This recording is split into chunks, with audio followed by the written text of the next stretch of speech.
Hey, look. Labels blowing up my line, it got me missing calls. Told her you ain't gotta hit me till you licking. Feel like ZVF, baby, I be cooler than the mink weather. Make a Coke bottle, give me brain till I think better. Back up on my again, hanging out with Benjamin. Franklin got me stankin' in the Lincoln, talking dividends. Look at what we did again. Brother DMG, the poet. Y'all know what it is. Before we get into our spiel, I gotta do my spiel. Let me say God bless to all my Christian brothers and sisters. Let me say Hotep to my Kemetic brothers and sisters.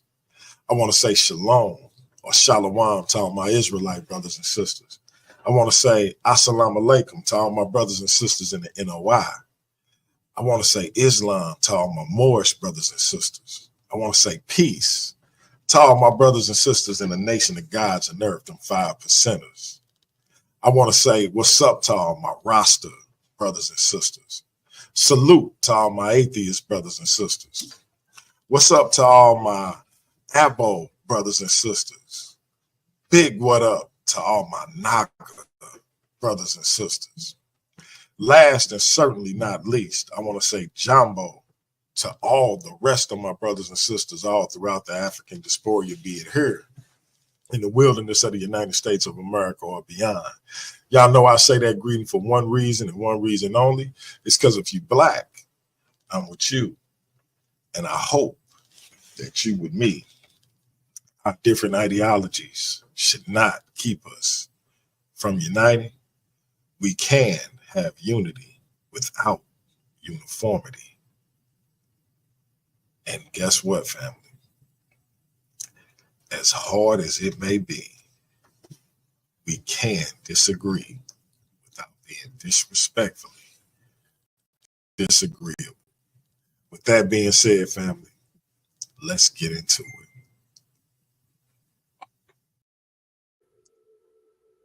All right, family, welcome to the show. This is your brother DMG the poet, aka Brother Pianki, aka the infamous DMG, and we got a great one for you today.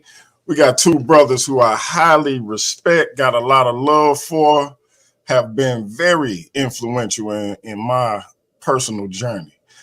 I want to have them reintroduce themselves back to Paradigm Shift TV 314. We're going to start with the main man himself, my man, Robert Ash.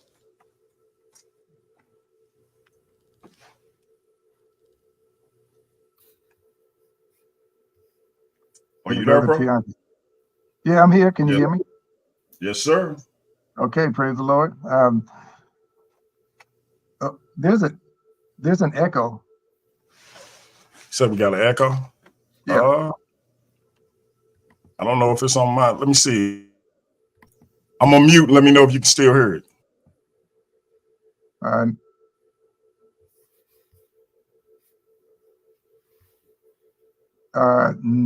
Let me try again. No, I can't hear it now.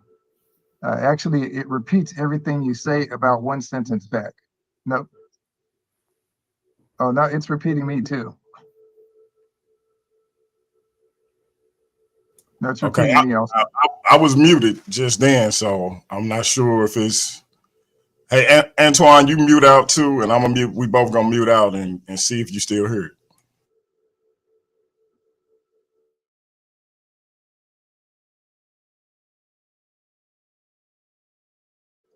All right. Right now, I guess no. All right.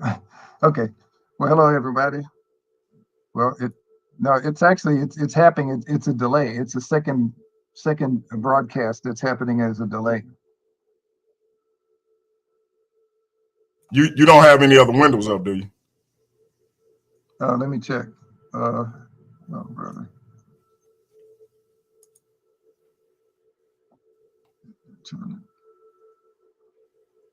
Okay, is that better?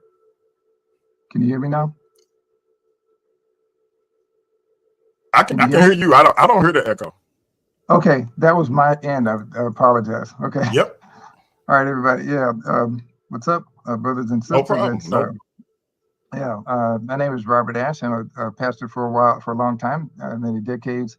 Also, I am I run the Thinkers Bible YouTube channel.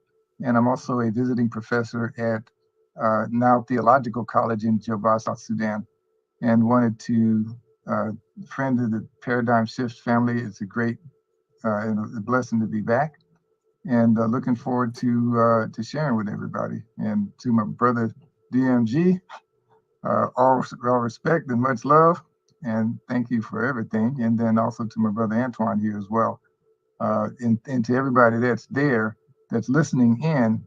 Thank you, because there's a lot of places you could be right now, and you're here. So really appreciate it, and God bless you, and pray that you will get something out of this that's useful for you.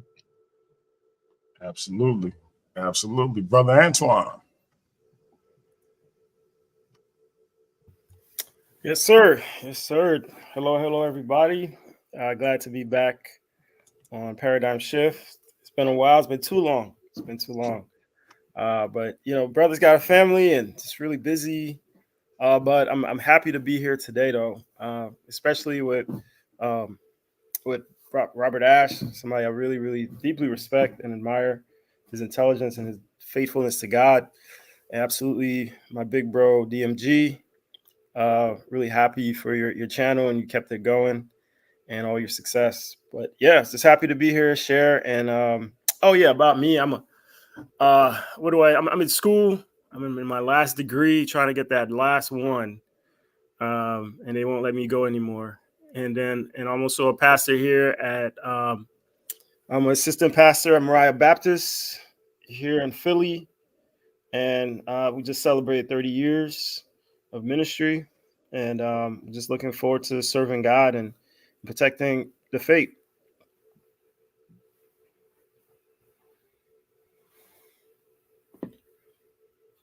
There it is. There it is. Congratulations on all your success as well, bro.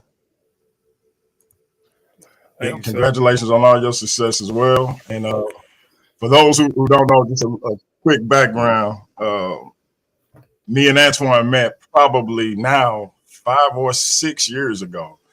We were in one of the back chat groups. I don't even remember which one, but we started out, and I didn't think that we would get along, and we ended up becoming really good friends. And I would end up like kind of kind of siding with him in a lot of things, even though given our different ideology at the time, I probably shouldn't have. And it just ended up kind of being one of those things that you can't really explain through natural means, so to speak. And just a really good brother, really intelligent, really family oriented, and I couldn't be more proud to call him a brother. So very happy to have him back on the platform.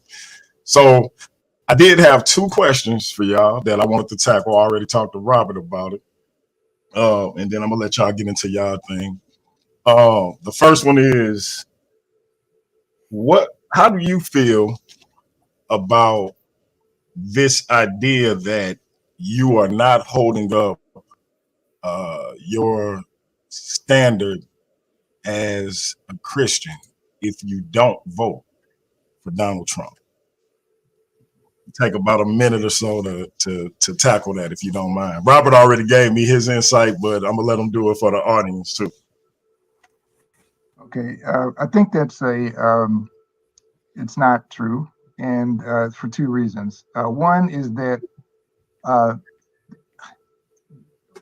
Donald Trump is a man that hates black people. I mean, he always has. He thinks that, he talks about immigrants coming over the border and taking black jobs, right? And what kind of jobs are they taking? They're taking, I see them where we live. They're working in the artichoke fields, right? They're not, they're not taking jobs of CEOs like Elon Musk and Jamie Dimon and those people, or, so for him to say that sort of thing is just demeaning to black people. Another thing too is that he has a very racist history, and he has promised to be. He wouldn't rent to black people in his properties. He said that he hated black people, even counting his money as accountants. And his recent attack on Haitians. Well, Haitians are black people. He's attacked Africans. He's attacked Haitians, and that is a proxy, brothers and sisters, for you and me, if we live in the United States. It's just that he can't really say it the way that he wants to. So what he does is that he attacks us through proxies. And he's against another thing too. The Bible said that the Bible says that God hates a lying tongue, and the amount of disinformation and outright falsehoods that he has made has gone beyond for the first time in history, the ability of fact checkers to even fact check all of that stuff. I mean, it's just too much. And so for that, for someone to say that, and also he wants to be a dictator. He said that. He said he wants to abolish the Constitution. He wants to be a dictator on day one and abolish everything like diversity, equity, inclusion. He wants to develop, voting rights, taking away voting rights from people.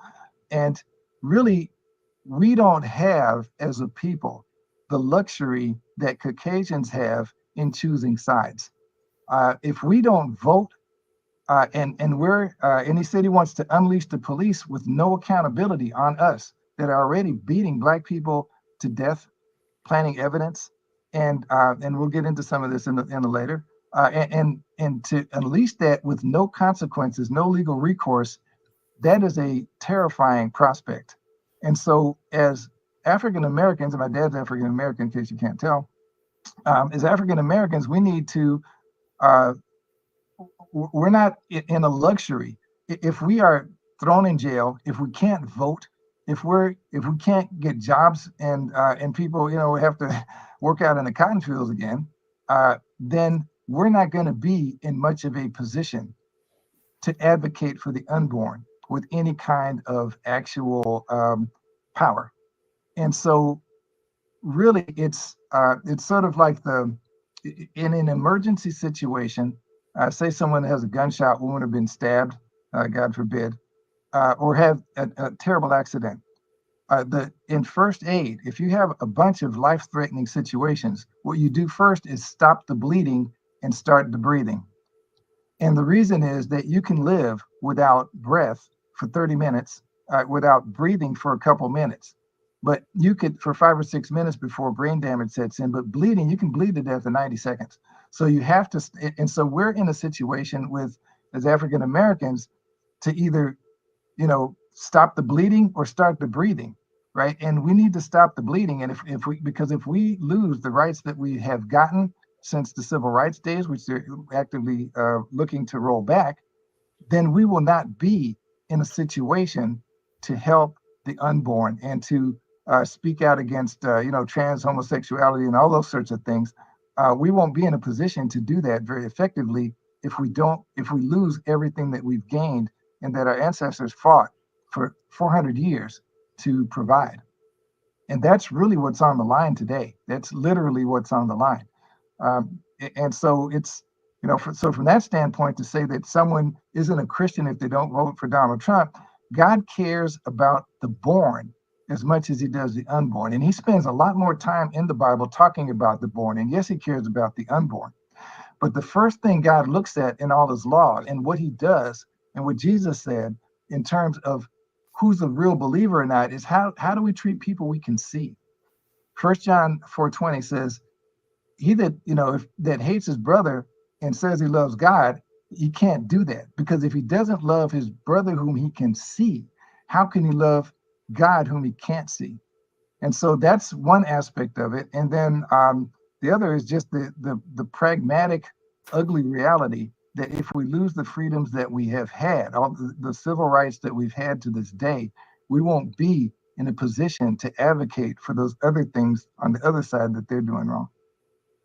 So that's really a very oversimplified and false statement from that standpoint. And also, it is carefully framed that way by people who already support Donald Trump, who are racists, many of whom happen to be behind pulpits.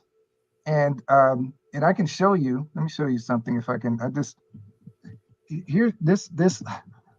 Let me see if I can. Can you share? Let me see if I can share the screen real quick.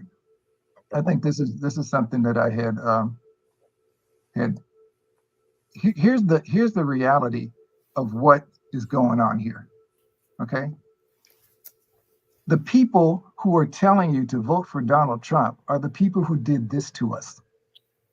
It wasn't those left-wing liberals and tree huggers that did this. These are conservative white Christians coming out of churches, 5,000, 10,000, 60,000 strong, to come watch this. Their pastors are officiating this.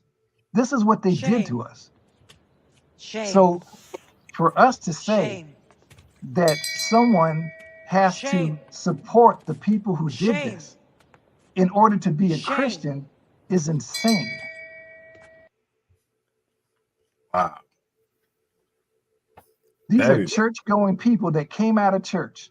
They brought their kids. They sold popcorn.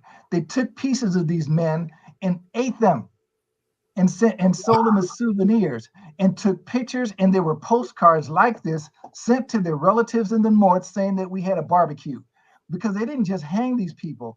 There were other ones I can show you where they burned them alive. And the people, the pastors, the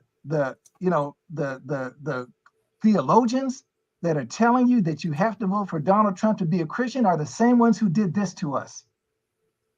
Are you going to believe them? Do you trust I'm them not. to tell you the truth? Do you trust these people to tell you the truth about what you ought to be as a Christian? That's And an they want amazing. to roll back. That's right. And they want to roll back those laws and things so they can continue, so they can do this again. Yes, I have spent more time, probably I would be surprised if anyone here listening has spent as much time defending the unborn as I have. But this is something, how can these men here hanging from this tree defend unborn babies? And how can you if you're in That's an jail? amazing point. So anyone who says That's that an amazing. has not thought through it from a Christian standpoint end to end.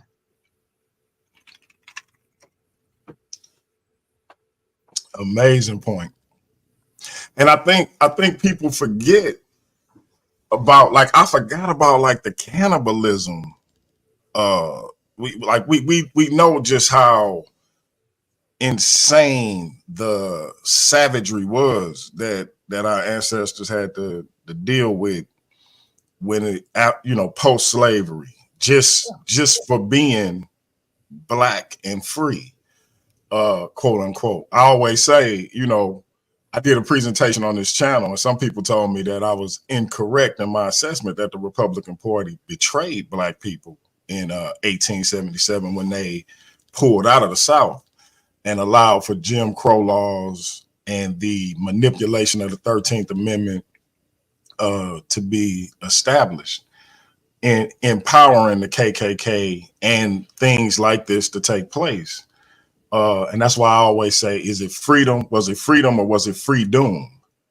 Because you see these images and we know it's far too many for us to even talk about. Like these are the ones we know about. Yeah. But I forgot, like they did take, parts of these men, and yeah. Antoine, I'm gonna let you answer the question, man. And then I got a second question, and I'm gonna let y'all get on with your presentation. Wow, Robert, thank you for you really, like, that was really raw. You know what I mean? It was just and the picture just spoke for itself. But I agree 100%.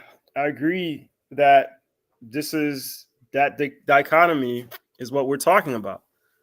And it's always existed from day one of this country. And me and Robert, we've talked about this a lot, between the white, quote unquote, white evangelical church and the black church. And really, there was never supposed to be a black church, because in the beginning, back in colonial times or in the founding of this country, and these discrimination laws began, they were supposed to just stand up as Christians and say, we hold a faith that teaches the brotherhood of mankind and the fatherness of God, and all human beings are made in his image. And so we're not going to buy into your racism. But they didn't do that. They didn't do that. They went along with the dominant culture, and give them, it's all documented in that brother's book. The Color of Compromise. They compromised the faith repeatedly. We talk Jim Crow, going into Jim Crow, all throughout slavery, all throughout Jim Crow, and all the lynchings, and all throughout the history of this country, that compromise has existed, and it's coming up until today. So historically, this is the same people, like Robert Ashe is saying. These are the same people who are the ones saying, no, slavery is right according to the Bible. The superiorness of the white race and so on, and all that crap. Historically, these are the same people. They inherit the cultural, historic heritage. These are the same ones now defending Trump, because their God ultimately is not the God of the Bible. It's not Yahweh. It's not the Most High, the Creator, so on. It's whiteness and the privileges that they have. And Donald Trump he's not even hiding it. He's like, look, this is what I'm here to do. I'm here to defend this and keep it going. And so he's championing their cause, their true cause. And it's really sad. And it all goes back. Sorry about the background noise. I'm at the church right now in the office. But it goes back down to like Robert was saying, priorities. What are our priorities right now? Yes, the unborn is a terrible, protecting the unborn is, but it's not. We can't limit the gospel to just that, because for several reasons we can't limit the gospel to just one issue, because Scripture does give us the priority. And what is the priority? Repeatedly, it's the living. It's like it says in James, the brother that you can see versus the one you can't see. It's not, priority is not what your sexuality, because the Scripture does talk about different kind of sexual orientations, and that is sin, but it only talks about that 9 or 10 times in Scripture. But it also talks about treating the stranger correctly. It talks about protecting the orphan and the widow. And it talks about that way more than it. Over 300 times it talks about the law of the stranger. And in Matthew 25, when Jesus says, Lord, when did we do this? He said, I was a stranger. So Jesus was a foreigner. He came into a land as a foreigner, and he said, when you didn't do it to the least of these, you didn't do it unto me. So the Scripture does show what the priority is. And I'm not saying that that's not a just cause. And I'm not saying that it's okay. Like people are saying it's not sin. It is sin. The unborn has the right to live. But that's that from the Scripture I read, and the amount of time, just me, maybe my theology is wrong, but just based on how many times God talks about protecting the stranger, protecting the orphan and the widows, and caring for people and treating people the right way. And Jesus said, you shall know them. Like, this love is supposed to be the number one characteristic for Christian.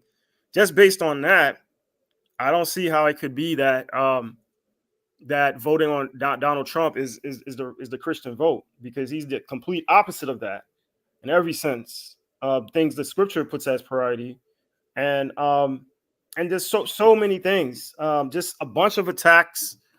And we'll just leave it there, because there's other stuff I want to get into that this election is like, there's a lot on the table than we think.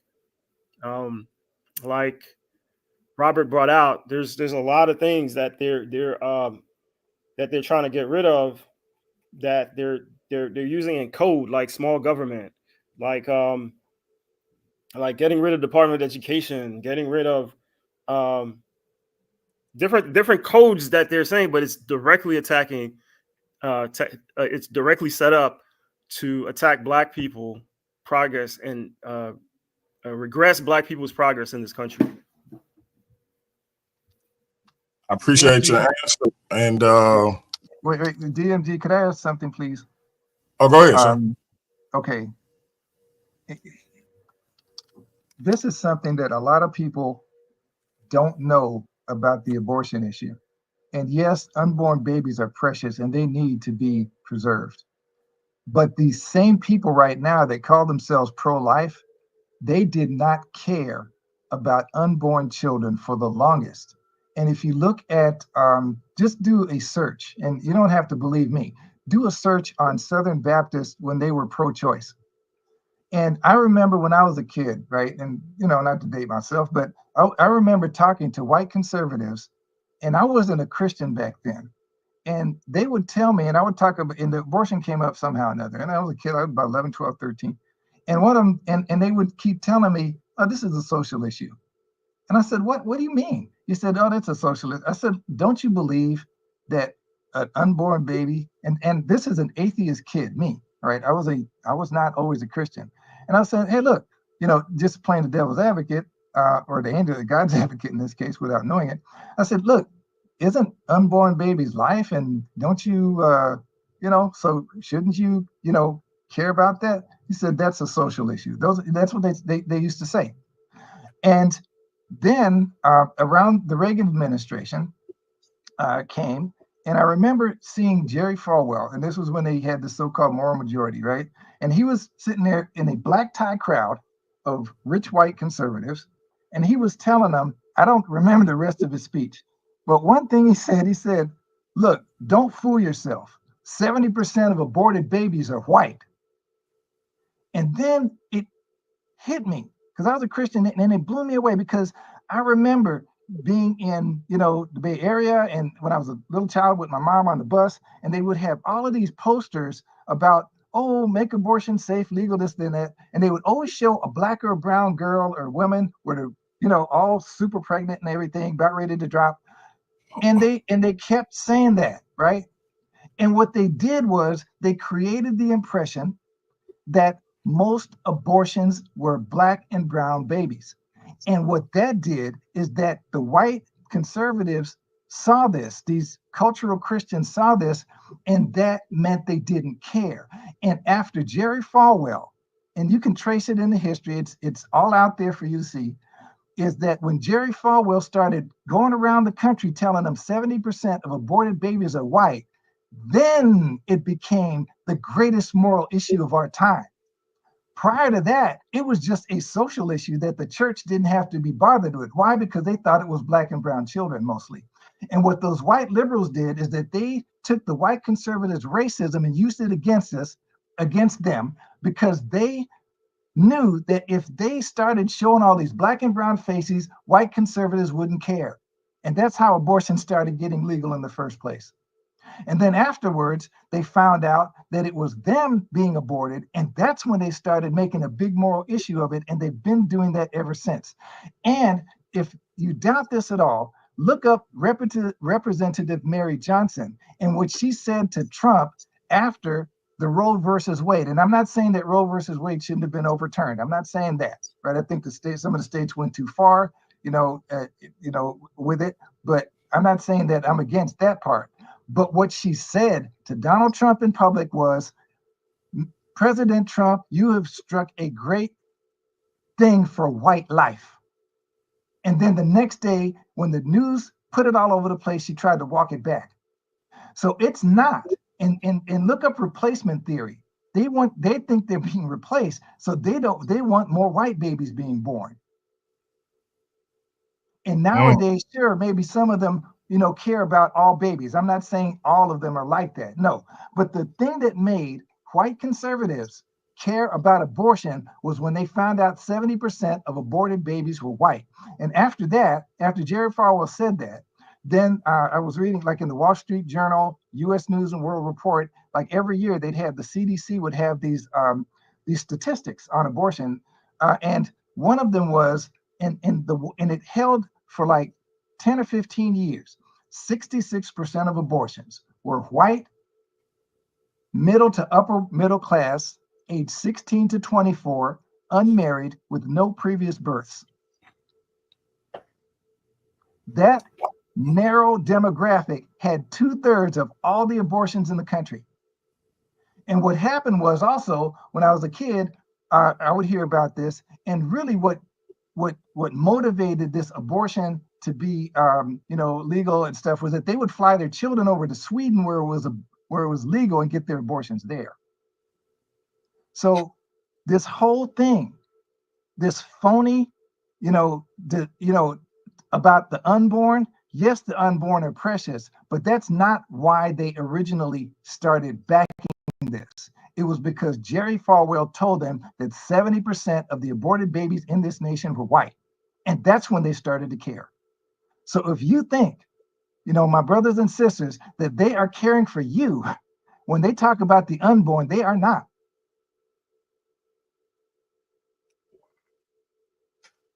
All right. I'm gonna let y'all get into the presentation. And I do have a second question, but I'm gonna wait. Can I do a follow up on that? I apologize. Oh no, you can. Just let me say this and then I'm gonna let y'all carry on. I do have a second question. It's on the Donnie Swagger comments about the black church, but I'm gonna wait till after the presentation to have y'all tackle that. But go ahead, Antoine. Yeah, just the issue on abortion. It's not biblical in the sense where the scripture constantly tells us that an unjust balance and an unjust weight is an abomination to the Lord. It says that repeatedly in the first 5 books, the Torah, the Pentateuch, and it says that repeatedly in the book of Proverbs. To put so much weight on one issue is not of God. That's not scripture. They're looking at they claim to be pro-life, but at the same time, they're not. They refuse to pass gun laws.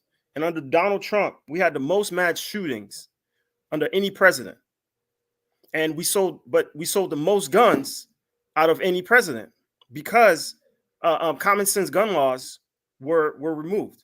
Now, I don't really think they care about kids or a thing like that, because when the school shooting, what was that? Sandy Hook shooting happened when a bunch of 5 and 6 year olds got shot. They refused to pass any common sense gun laws. So this pro-life approach, this gimmick that they're using, and I'm not saying it's not bad. I'm not saying it's not terrible, but it's just a gimmick to them to get votes and to prey on people's hearts in order to manipulate people and to vote in a certain way. Because if that was really your issue, if you're protecting life was really your issue, you would pass common sense gun laws, and they would pass laws to help the poor and the needy and those who are in need. Just wanted to bring that out. That way overly exaggeration, or not exaggeration, but dismissing everything else and everyone else and putting so much weight on this issue in order just to get votes. They only care about getting votes. They don't really care about these babies at all. Well, and I'd say another thing too, on to build on Antoine's point. Look at what they, it's the reason, one of the most compelling or attractive reasons for them to do this. And yes, nowadays more people have a conscience about unborn children. I'm not saying that they don't, because even though they started out caring only about white children, there's some of them care about more. But think about this: God is pro-life from cradle to grave. The so-called pro-lifers are pro-life until the baby's born, and then they abandon the baby in the delivery room, like Anton was sharing. And why is it? Because up until the time that the baby is born, it doesn't cost them anything. They don't have to pull out any tax dollars. They don't have to support any shelters. They don't have to support feeding people. They don't have to go to homeless shelters. My family and I, we go to a homeless shelter every 2 weeks to go feed people, and they have families and children there. As long as that baby is inside the mother's womb, it costs them nothing. But the minute that baby exits the womb, they abandon that baby in the delivery room. They won't support education. They won't support healthcare. They won't support anything that baby needs to actually make it in life once they're born. Okay, so with that, we can go to, let's see, stop this, do another share screen. Let me see, I may need to stop this. Okay, and then share another. So. All right, family, they're about to get into the presentation. and we have a big debate coming up at 7 o'clock. Who is the best presidential candidate? Our brother Jacobus, nobody from Trust and Believe the Gospel, will be taking on the one and only Dr. Too Sweet. So y'all be here for that. Who is the best presidential candidate, Kamala Harris or Donald J. Trump? Come right back at 7 o'clock. We're going to let these two great brothers do their thing right now, though. All right, so let me see if I can find, I'm not familiar how to share stuff. I can't just share my whole screen for some reason. Let me see if I can. Yeah, so you can't see my screen, can you? Not yet. Let's see if I don't know how to, this is strange. Okay, hold on just a second. Please forgive me. I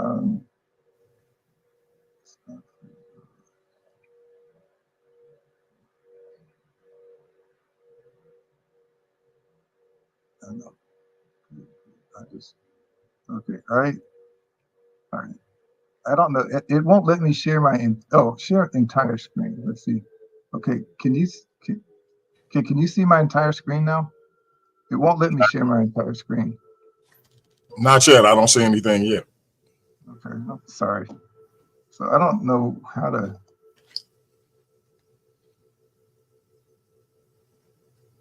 My goodness. All right, I have to.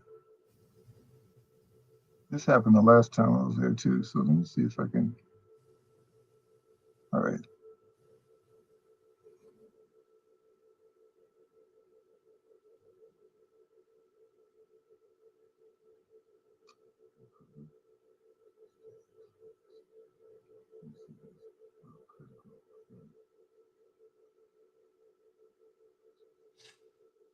Well, while we wait, Ahead. Antoine, what did you think of Donnie Swaggart's comments about the black church? I think he's an idiot, pretty much. I'm not exactly sure. There was one going viral, and I think that's what you're talking about. But I just feel like these pastors are really failing that population. The white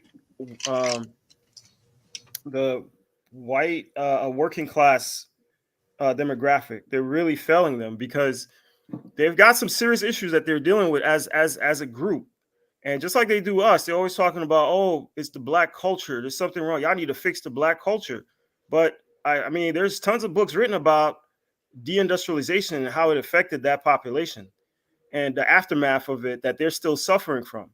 And the alcoholism, the overdose, the broken families that created amongst that population that they're still suffering from today.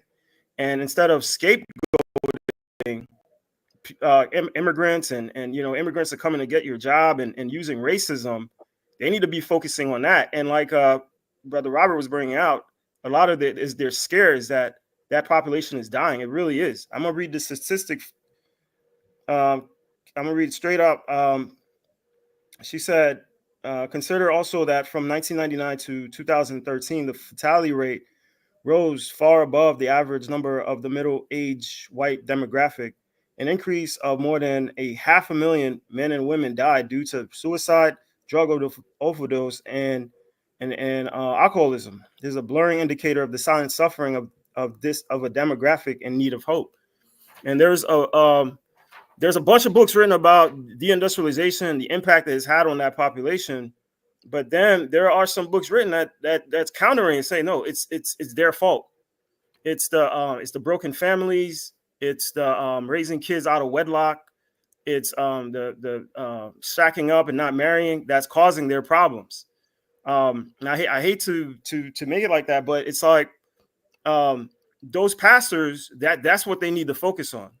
They need to stop using people as scapegoats and really deal with the issues in that county. And JD Vance, he's a dirtbag hedge fund guy, and Donald Trump, billionaire, just using poor suffering people just to get votes. Don't care nothing about them, because Clark County, where Springfield happened, it's got one of the highest fentanyl uses in the country. But instead of focusing on the issues and telling these people, hey, vote for me, this is what I'm going to do to change the circumstances of that area, Sorry. they're just using scapegoats, using the Southern strategy, and just playing them as like I'm sorry. Wait a fools. minute. Sorry about that. Sorry I took too long. No, this is me. Yeah, Go ahead, that's what I Rob. got to say about that. That's all I have to say about that. I appreciate it, Antoine. I appreciate it. Go ahead, Rob. What were you saying?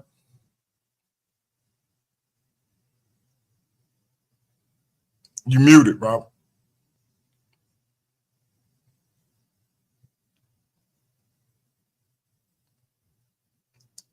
And no worries, family. We're just having some technical difficulties. I am not tech savvy, so I am of no assistance in this situation, but we are gonna get it together and figure this thing out. But and if you need to, Rob, you can email it to me, and I'll see if I can pull it up, or you can just read it.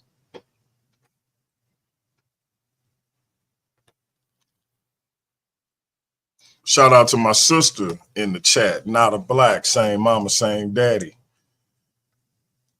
I got to give you a call too, sis. And I see, what is it? Do not support Donald Trump or DMG. They are no different. The gay Garveyite. Oh, wow. Wow.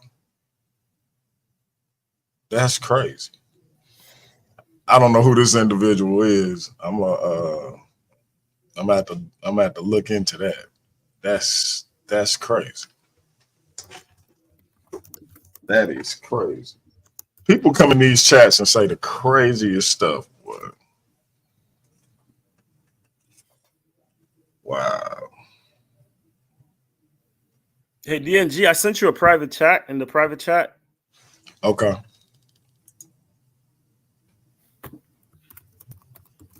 No, you good, bro. You good. You good. No worries. No worries. Trust me, you can never be as radical or never be as on the other side as me. So don't worry about that. We look like we lost Robert for a second, so we'll talk it out till he get back. So give me your thoughts on these statements being made by the former president about your people, because you are a Haitian American. And if I'm not mistaken, were you born in Haiti and y'all moved here, or was it your parents that were directly from Haiti? I can't remember exactly how it was, but go into that a little bit. Yeah. I was born there. I came when I was 5. So we came. My dad, he worked for the Duvalier administration. He was never into politics, but he was a government worker. He had a bullseye on his back. So we all moved here after Papa Doc, Baby Doc administration fell. The country was in turmoil. I was 5 years old, and so I've been here ever since. I grew up here. But yeah, so it's not surprising. It's not surprising at all, just because when you look at the history of racism in America, it's always parallel. Haiti is always like involved in the racial rhetoric of America. Anytime racism is on the high against African Americans, Haiti is right there as well. Because for a long time, Haiti was the only free black country in the world, and at least in the Western hemisphere, because all the other countries like Jamaica and Trinidad and all of them, they were British colonies. So for a long time, Haiti, was representing the only black country, and for a long time, Haiti, inspired a lot of revolution, especially and a lot of the resistance here in America. So, and a lot of shared history. Like one of our heroes is Frederick Douglass. He lived in Haiti for a long time, and a lot of it was to disparage Haiti. Is always simultaneously, it's like, well, is this your king? Kind of to look down on Haiti, It's always been. Like, for example, they've always correlated, is what I'm trying to say. Like, when you look at Woodrow Wilson, when 1915, when he played Birth of a Nation in the White House, and he was one of the most racist presidents in the United States history. A month later, he invaded Haiti and he colonized Haiti, the only free black country. So it's always correlating. Like Robert said, they're just using Haitians as a just like proxy. As a proxy to just attack black people. Pretty much, that's how he feels about pretty much all black people. Because to him, it's like we're all like, I mean, we are all the same, like our history and everything else. But what I'm trying to say is, like, when he saw that, he referenced when he said that, he said, well, I seen it on the TV, I seen it. And then the guy's like, well, President, we're not going by what's on TV, we're going by, he was referencing that sister with mental health problems. In Columbus, I think she was, who the video was going viral that she did that, an African American sister. So to Trump, there's no difference. Like, he's not like, oh, I hate Haitians, but I'm okay with Africa. No, he hates all of us. And I think the people who try to make that differentiate, they're fooling themselves. Like he hates, his attack is against black. He said that so many times. So I'm not surprised, because the two have always correlated. Like in newspapers, when they talk bad about like the picking, when they like portray pictures of the Pickaninny and Aunt Jemima and all that, they were simultaneously posting pictures about, the Haitian voodoo and disparaging pictures of Haiti. So it's always been one and the same. Gotcha. That's right. Gotcha. And DMG, I uploaded a presentation into the chat, the Facebook chat. StreamYard will not allow me to share an Adobe window for some reason, an Acrobat window, or a PowerPoint window. I don't know why. I mean, I can't. I don't know why, but it is. But I did. I uploaded it to your. Yeah, let me see if I can. And I've got it open, so it's not allowing me to share screen, and it won't allow me to share my entire screen. Okay, let me see what I can do. Window. Okay, wait a minute. Maybe I can share this window. Let me see if this. Yeah, I might be able to share this window. Hold on a second. Okay. Well, you put it in my inbox? No, I put it into the chat. I put it into the chat. Critical. Okay, I can maybe share this. All right. Yeah, this is actually. Is this a PDF? Okay. Yeah. So this is. I can share this. Do you see it? Not yet. Okay. Let me see. It said I shared it on a present. Share screen. Share screen. Window. This one. Share. There we go. I see it. You got it? Okay. All right. So wanted to just kind of zip through the beginning of it and go to just to let everybody catch up to where it was. And I apologize for these technical difficulties. This is kind of interesting to say. So what this Robert, if you can hit a slideshow, and that'll take away what you have, like the slides on the side and stuff like that. It'll just show what you want to show on the screen. If you look up, it will. Yeah, so that's fine. The only thing is when if you don't mind that, that's fine. It's cool. The only thing is that this thing will not. I can't see you, and I can't see Antoine. I can't see the chat. I can't see anything. Just the slideshow. But that's fine. Gotcha. Okay. So just interrupt me, if you need something or if anything is important. Okay. Okay. So what we did here was to talk about critical race theory in the Bible. And this is something that Donald Trump has really tried to make a lot of noise about. And actually, a lot of inaccurate information. We're going to go through this part. We discussed this last time, so I'll go through it really quickly just for anybody that hasn't didn't see it before, might have forgotten some of the details. So it's, second to the gospel, the most important issue of our time. And the question I was asking is, how many of us here love our mothers, brothers, sisters, daughters, cousins, our female relatives? It turns out that Black women are 6 times more likely to be killed than white women, that it's murder. It's worse than that. It's 6 times more likely to be murdered. And there's certain places where Black women in Wisconsin were 20 times more likely to be murdered than white women.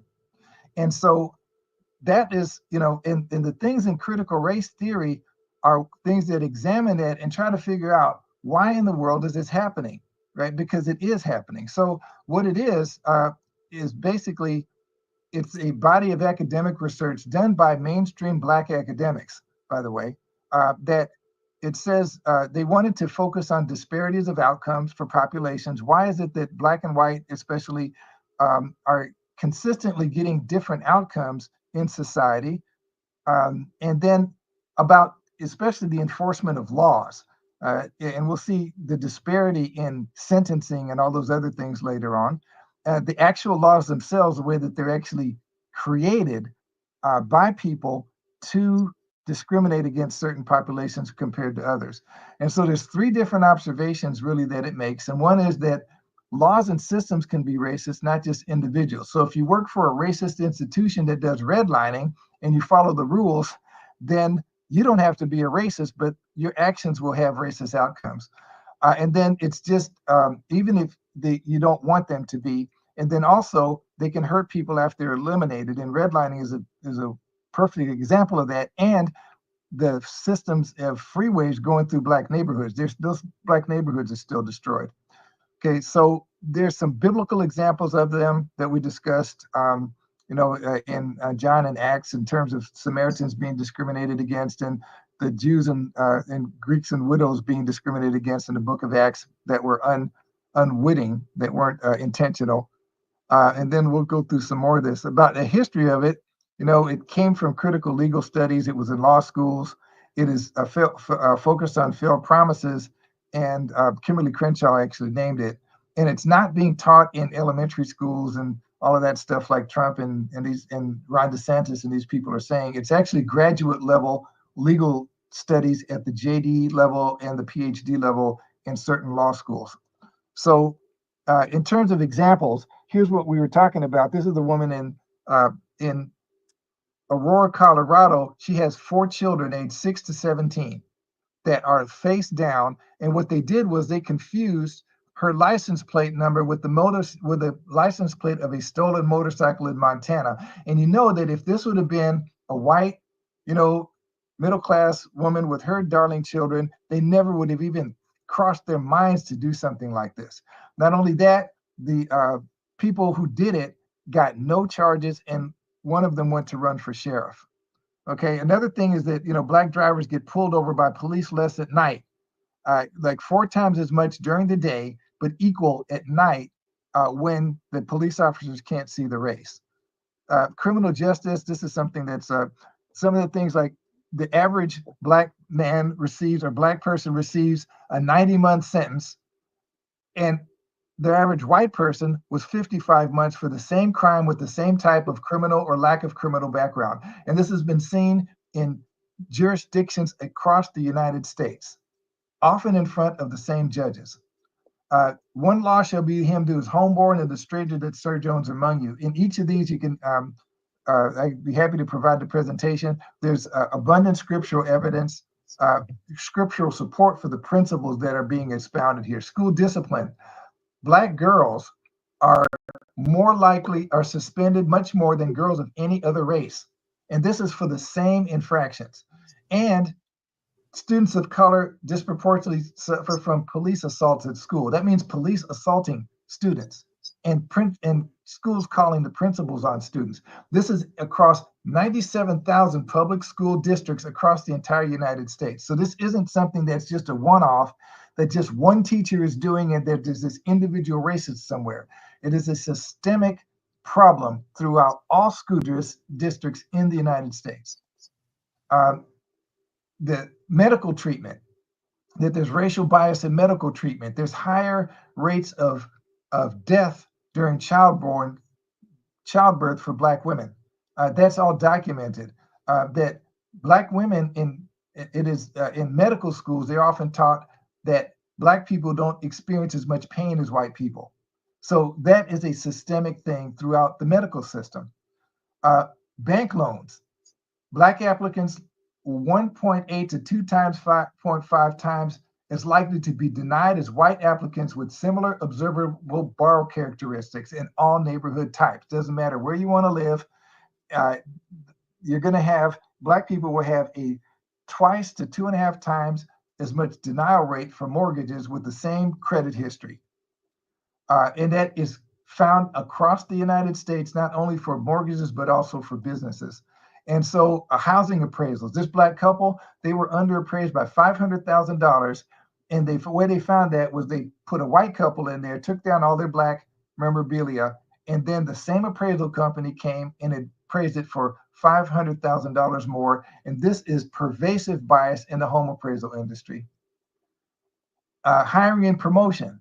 I'm sure we've all experienced that. And if you haven't, well, it's an issue there. Voting rights. Illegal in Georgia to give food and water to voters in line. That has nothing to do with voting rights, with voting fraud. What it is that more Black people had to do that because they closed down so many polling places in Black neighborhoods during the election with Donald Trump. And he still lost. Now what they're doing is they're making laws to make it even harder for Black people in particular to vote.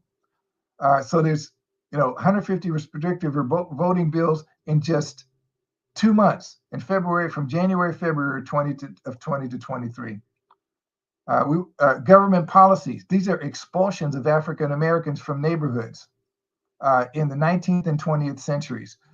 50, 60, 100 cities all listed here where Black people were literally run out of town by white people. Interstates have gutted communities, flattened Black neighborhoods. In West Oakland, near where my church, that used to be a nice middle-class Black working class community. They built a freeway through there. In Atlanta, when I was flown out to Atlanta by a church to give this present as a seminar and to a number of churches there, and they showed me the interstate highway. It's I-80, I believe it is. It's like a 10-lane highway that was built through Martin Luther King's neighborhood. And across the United States, the highway authorities and local authorities that were planning the neighborhoods destroyed Black neighborhoods. And there were people that even were Ku Klux Klan members, like in Mississippi, that were ahead of the highway department there in the freeways, and they targeted Black neighborhoods specifically for civil rights workers and civil rights voices to build neighborhoods to destroy their. And then look what that does to generational wealth in America for Black people in particular. Now they're trying to redo some of this. This is like a neighborhood that were nearest to me. When I was at Stanford, they had I got my haircut in a Black barbershop in a neighborhood like this. And what they did was they called it Whiskey Gulch and started doing bad publicity above it. And they built a Four Seasons hotel where all those Black and brown businesses used to be. It's gone. Black taxpayers more likely to face audits. And this is a guy that's, and they have even admitted this, the IRS. This isn't something that some individual complainer started complaining about, saying they're discriminating against me. The IRS said that it's right. Okay. And Leviticus has principles against that. Eminent domain. They're stealing Gullah and Geechee land that they didn't want. And now all of a sudden they're seeing it as prime real estate. And so they're changing laws and stuff to take land away from these brothers and sisters by saying you haven't hooked up to like a county sewer line, but there's no sewer line. They have outhouses and don't need them, right? And never have. But they're doing that so they can take these people's land. Now, some people got their land back, like in California. This family got the land back that California had seized, and it was a part of Manhattan Beach worth $75 million. And now that went to the family, which should have been theirs all along. And then now there's many Black Americans that had their land stolen and they're fighting to get it back. So this is pervasive across society. And this is done by the people who support Donald Trump, by the way. And there's more of it here that goes on. There's plenty of evidence. And that's why they are speaking against critical race theory, because it's pointing out things that actually happen and they don't want this talked about. So there's different neutral rules, like, like these voter rules. A lot of those are targeted to make it harder because they pick out the things instead of saying we don't want Black people to vote. What they'll do is they'll analyze the things that Black people need most, and that Black people in particular, and all Latinos too. It's not just Black people, but mostly Black and Latino, Native Americans, that they need more. And what they'll do is make those things illegal so that they don't come out and say that they're color-based prejudice.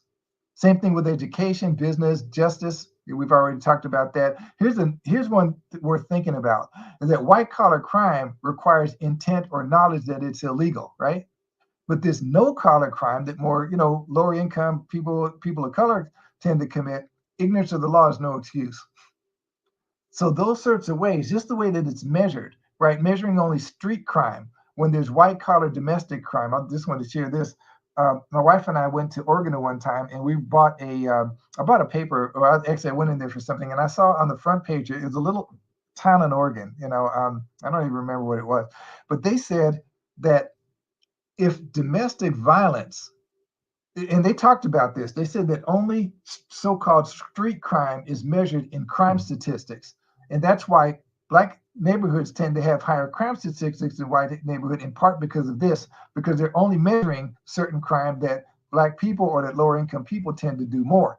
This front page article said that if domestic violence was counted in crime statistics, our little Oregon town would have the highest violent crime rate in the United States. So it's the choice of how to count crime and so forth to create impressions of certain people versus others that is intentional, and it's deliberate, and it's systemic.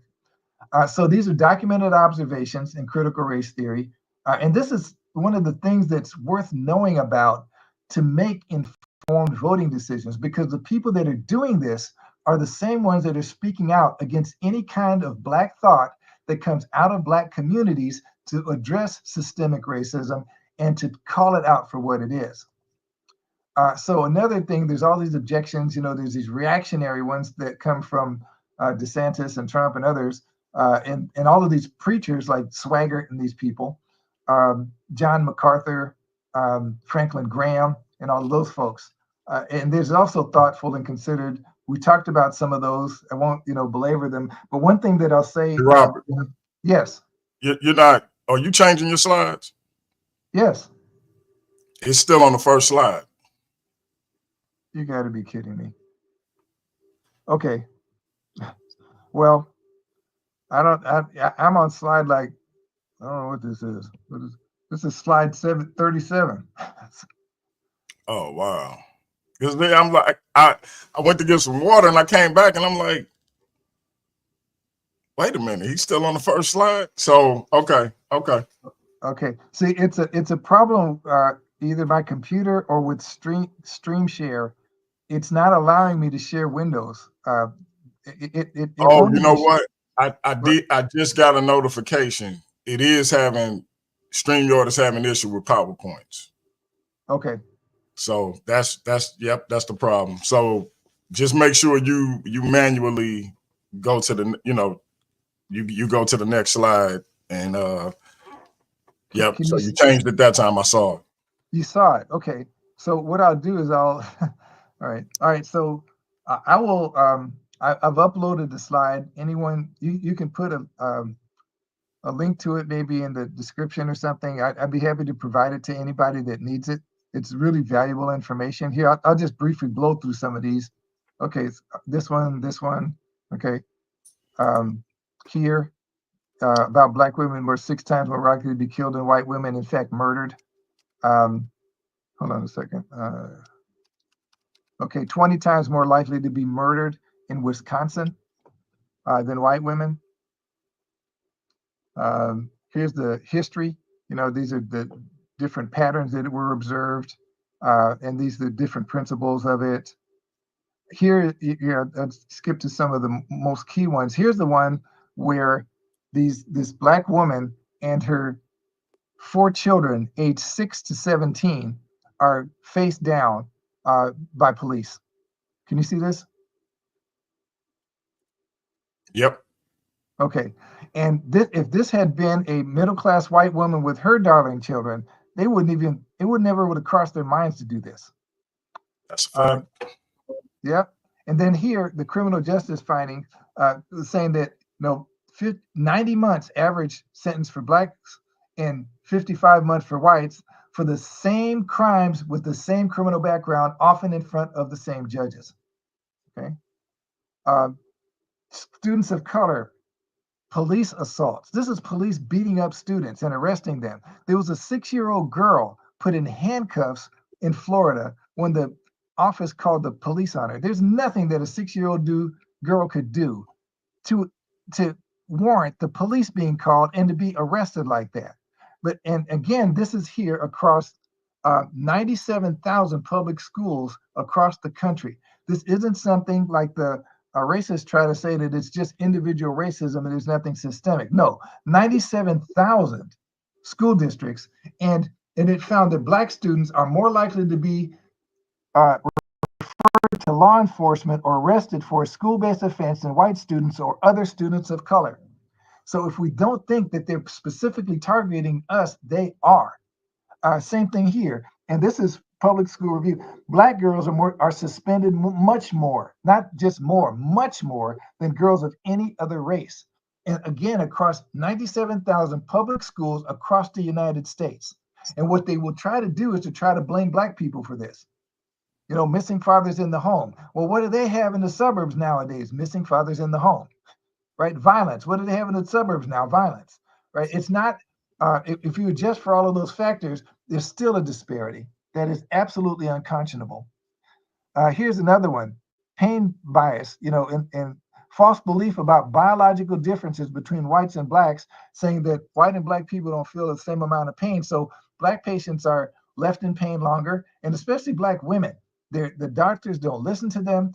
They're denied pain medication more often. And I've heard this from a number of black women, it's a pervasive problem. Here's another one. Mortgage denial rate is twice for overall population for black borrowers. And it's not just for mortgages, it's for businesses also. So black businesses are twice as likely to be denied business loans. And then when they get the loans, they're twice as likely to be less fully funded than they need than than white firms. Here is this is housing appraisals, right? And I wanted to show you this, but there was a black couple I was showing. I had a picture of them, but it's covered up by the build here. Is that when they went and put their white friends in pretending they owned the house, the same company came back and appraised the house for $500,000 more.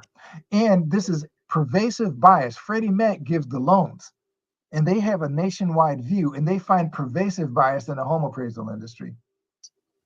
Hiring and promotion, same idea. Whether it's Silicon Valley, I've faced it in Silicon Valley, other people, and I'm sure everybody here's faced it somewhere else. Voting rights, right? Illegal to give food to voters in line. And that's because black voters had to spend abnormally normally long times in line in the hot sun, and because they shut down a lot of black polling places because they didn't want black people to vote because they knew they wouldn't vote for Donald Trump. And then after he lost anyway, then they started introducing restricted voting bills. They from January, February 2023, they passed 150 restricted voting bills just in 2 months. But government policies. This is a list of expulsions. There's at least 50 expulsions listed in the 19th century and another 50 in the 20th century of black people being run out of town by racist whites. And this is across the United States. This isn't just in the South. Governments destroying black neighborhoods. And like I was sharing, Martin Luther King's neighborhood in Atlanta, they built a 10-lane highway through there. And they did it across the United States, in Oakland, in Chicago, in all kinds of, in every pretty major city. They did a lot of targeting of Black neighborhoods for where those highways were going to go. What does that do to generational wealth for Black people in this country? This is a Four Seasons that got built on top of the place where I used to get my haircut. There was a Black barbershop. There was a Filipino donut store. There was another like Black or Filipino cleaner across the street. They labeled the place Whiskey Gulch, got the state to be able to demolish the whole thing and built a Four Seasons hotel on top of all those small Black businesses and brown businesses. Here's one from the IRS. Black taxpayers more likely to face audits. Look, IRS confirms. This isn't just some Black folks running around with signs, saying Black Lives Matter in front of the tax building. IRS confirmed it. Black taxpayers are more likely to face audits. And that's across the United States. There's lots more evidence for it. These are different neutral sounding laws, like, being able to say, well, theft, right? And this is the crime one that I was talking about. I already shared that. I don't want to necessarily want to repeat it. I think you got it. But look at this, okay? This is the type of reactionary stuff. And listen, this is not just critical race theory. Look what they said about Black Lives Matter. They started talking about that corrupt, janky organization. They ignored the slogan, the idea, the reality that Black people were being killed and shot and beaten and jailed 3 times as much as often as white people were under the same types of circumstances. What they did, and it's not just that, right? If you're into that kind of thinking from them about CRT and about critical race theory and Black Lives Matter, they said the same thing about the Civil Rights Act. They said it was a communist plot to let Black people vote, to let Black people have equal rights in this society. So any kind of mainstream thought that comes out of the mainstream Black community, I'm not talking about Candace Owens and Clarence Thomas and Tim Scott and those guys, right? I love you, Donald Trump. I'm not talking about those types. I'm talking about the mainstream brothers and sisters that we see every day, by my church over there in East Oakland, by that you see in your church, those people thinking about prejudice and about how to deal with it. Everything that they do, these racists come and slander it in some way and defame it in some way and try to make it sound like it's anti-Christian or communist or Marxist and all this other stuff. And it's not. It's just it exposes them, and they don't want this to change. They like it the way it is. Another thing too is a lot of people that criticize critical race theory don't even know what it is, right? Florida banned it, but can't define it. Tucker Carlson and Ron DeSantis, these guys, they don't even know what it is. And they won't tell you what it is, it is like I shared in the beginning of the presentation. They won't say that. They'll say it's some kind of a plot to destroy, America's, America womanhood or something. This is a guy named Frank Turek. He's a conservative Christian apologist, and he has a lot of racist views as well, like a lot of them do. And he's trying to say that it's about about people of color being the oppressed and whites being the oppressor. Well, that part, is largely right. Poor and middle class against the owning class. That has nothing to do with critical race theory, right? LGBTQ and women and trans and men and heterosexuals. Again, it's not critical sexual orientation theory. It's critical race theory. So what these racists do is that they lump in a whole bunch of unrelated stuff and try to make it look like that's what it's about when it's not. And it's the same, look, non-Christians is the oppressed and Christians are the oppressor.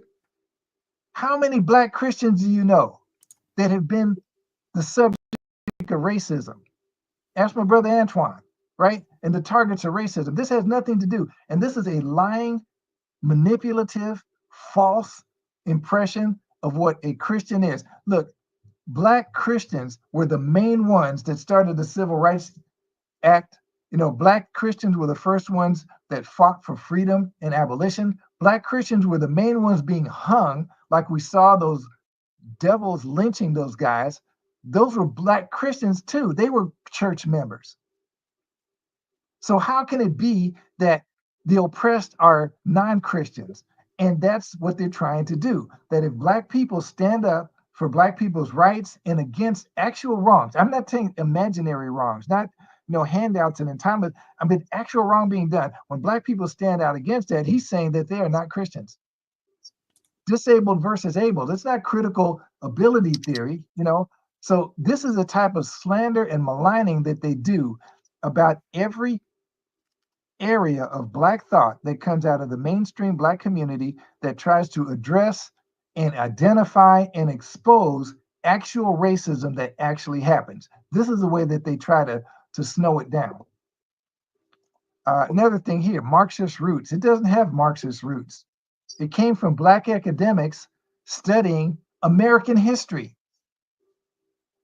Look at this. It's not the first time they've done it. Like I was sharing, they do it all the time. Race mixing is communism. These same people that are trying to, the people that support Donald Trump, many of them, these white, right-wing evangelical types, they used to say, right now they're saying unborn, and they weren't sincere about that, as we saw. They said it about critical race theory, Black Lives Matter. They used to say it about race mixing at all, that mixing races is communist. These same people. Here's another one, Jew communists behind race mixing, and they throw Karl Marx in there. See, they try to slander everything, but they did it to Jesus too. On a different note, aren't we rightly say that you are a Samaritan and have a demon? See, the things that are right that they don't like, that expose them for who they are. The Bible, Jesus said that he that doeth good, he comes to the light and wants the light so his deeds may be revealed, and that he that does evil hates the light. So that and runs from the light because he doesn't want his wicked deeds to be exposed. They don't want the reality of this happening because they don't want responsibility, they don't want accountability, and they don't want to be morally obligated or otherwise obligated to do something about it and to change and to make restitution to the people that they've robbed. Okay, so then there's another lot of reasonable sounding arguments that fall apart under scrutiny that don't really work. We talked about those last time. You can see the last video about that. But things like pro-poor and not pro-racial, well, those policies have never really worked because what they do is they always take them away from the racial and put them away, toward like white women or away from the actual people that they're targeted towards. So really, these reactionary things are the bottom line is, to the pure, all things are pure, but to defiled and unbelieving, nothing is pure. But both their minds and consciences are defiled, and that's the whole thing. That when people object to exposing of racism, when people object to actual things like 97,000 school districts across the United States, every legal jurisdiction across the United States. Housing discrimination across the United States, business funding. When they object to those things pointed out, it's because they're the ones that do them and they're the ones that benefit from them. So if those disparities go away, that they feel like they're going to lose. And they live in a zero-sum game world where they want wins and losses. They don't want everybody sort of bigger pie so everybody gets a bigger slice of pie overall. They want all the pie for themselves, and they don't want us to have any of the people that they don't like.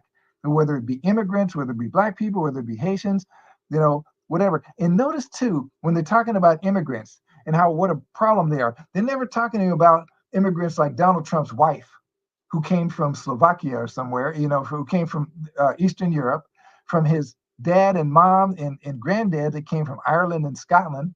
He said he wants more Norwegian immigrants here. They're not talking about the Russian immigrants that come here on boats and sneak in and that do sex trafficking and the Russian mafia. He's not talking about those immigrants. He's only talking about the Black and brown ones that are coming across the Rio Grande. Wow. Okay, now I wanted to share something now about how Christians should respond to this, and that's just and do a little more detail. I want to share something with you that I've been thinking about over the years that I don't think I've really seen anywhere. One thing about how race, and that's how racism works. One thing that they don't really tell you, and this is over a many years of observation that I've done and study on this, is that racism is a statistics game, right? So what we have here is that here are the racists, right? And they've got their bell curve. We've all seen these, right? There's the average income, for instance, right? And then some people make more, some people make less. Now, what they try to do is that what they're not trying to make sure zero black people succeed. First of all, they can't do that because there are white people who will try to help the success. There are good-hearted, fair-hearted white people that will never allow it to be the case that zero black people succeed. But what they want to do is they want to shift this curve over for you over here so that you're on the lower end of the curve. And so that most black people, in particular, and other minorities that they don't like, have less than most white people. And so what happens is that there's always going to be this curve where you've got these extremely successful black people. You've got athletes, you've got business owners, you've got CEOs. There are scientists, there are managers and vice presidents of companies. There are, right? But there's going to be fewer left. But what happens is the bulk are going to be back here in the lower end, and that's the way racism really works. And it's not the only example in the United States. For instance, in Hitler's Germany, there was a Jewish guy that was the head of that was a general in Hitler's Luftwaffe, which is the German Nazi Air Force. There were Jewish people who helped run the death camps there, where they were incinerating other Jewish people. We've seen it in there were Native Americans that helped the white settlers find and destroy their own people's villages. We all know about the ones that were back in slave days who were helping out massa, and were more cruel to their own black brothers and sisters than the white slave masters were in many cases. So there are always going to be people who do that, right? And so that's one thing to keep in mind, right? That will help this come about. But the way that racism works is that that racist people want to keep this curve for you and me lower than the overall curve for themselves, because they can't stop everybody from making it. But if they can keep most people down here, that's really the way it works. And that's why they can point to all of these people, and they will do it in a heartbeat. They will point to this, oh, this person's a CEO, and that person's an economist, and this person's a this, that, and the other thing. But what they're doing is that they're using this end of the curve over here to try to debunk this end of the curve. And this is where the real problems are. So what they're trying to do is to use these outliers for success as a weapon to try to prevent people from helping the people back here who really need it the most. Yeah, they like to look at individuals as opposed to the collective. Exactly. And their actions impact the collective. And they pretend they impact only the individuals.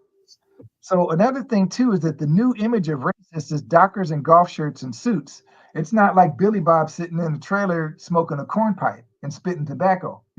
That's not the new, and wearing the white sheets. The white sheets were suits also, and they were also robes with pulpits and collars. But the new image is to the dockers and suits. Also, they use code words. Antoine brought this out really well earlier.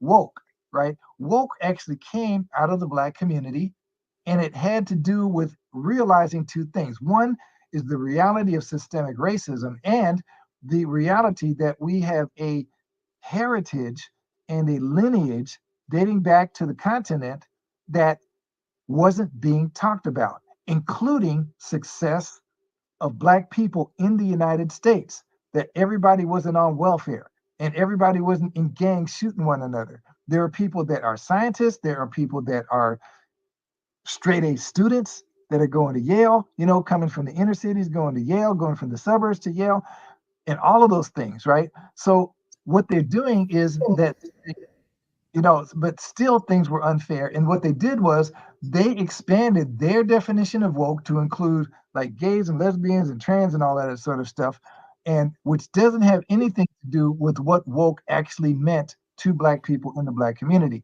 Another one is immigrant. That's a code word for Black folks too. It's a proxy against, where they can vent their anger on people they won't get in trouble for criticizing and being nasty towards. And Haitian is another code word that they've come up together with nowadays for Black people. That's their code word for Black people nowadays. So what they do is they pick one group of them that they can target for hostility that dissociates the fact that they're actually, that makes it look like it's somebody different from you and me, and it's not. Okay, another one is appeal to principle. They'll do that instead of saying, N-words shouldn't vote. What they'll talk about is fair elections, right? And then they'll maneuver things as we discussed before, that I was sharing before, that they will attack the things that Black people need most to vote. And they attack more than just Black people. So they said, well, we weren't just targeting them, right? So they'll talk about fair elections when they're talking about having gun-toting thugs watching people vote, watching the election workers and all that sort of stuff. When the real it's really brown shirt intimidation. Another one is safe borders, right? And that's what they're talking about, with this whole this immigrant thing, is that they're really trying to target more than just the immigrants crossing the Rio Grande, okay?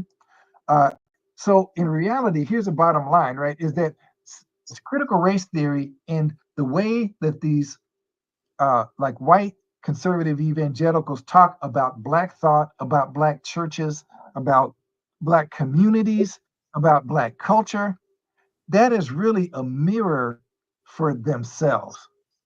It's a Titus 1:15 that the people who care about Black people, about making all people better, they don't hate it. They don't hate critical race theory or Black Lives Matter because they get the point. There's a point behind all of this. And yeah, there's some problems around the edges, but there's a core point there that is absolutely valid. And the people who care about that core point don't hate it, right? They may see problems with it, but they don't hate it. The people who hate it, hate it most because it shows who they really are. And it shows them the damage they actually caused and the evil they're actually doing, and they don't want to face that.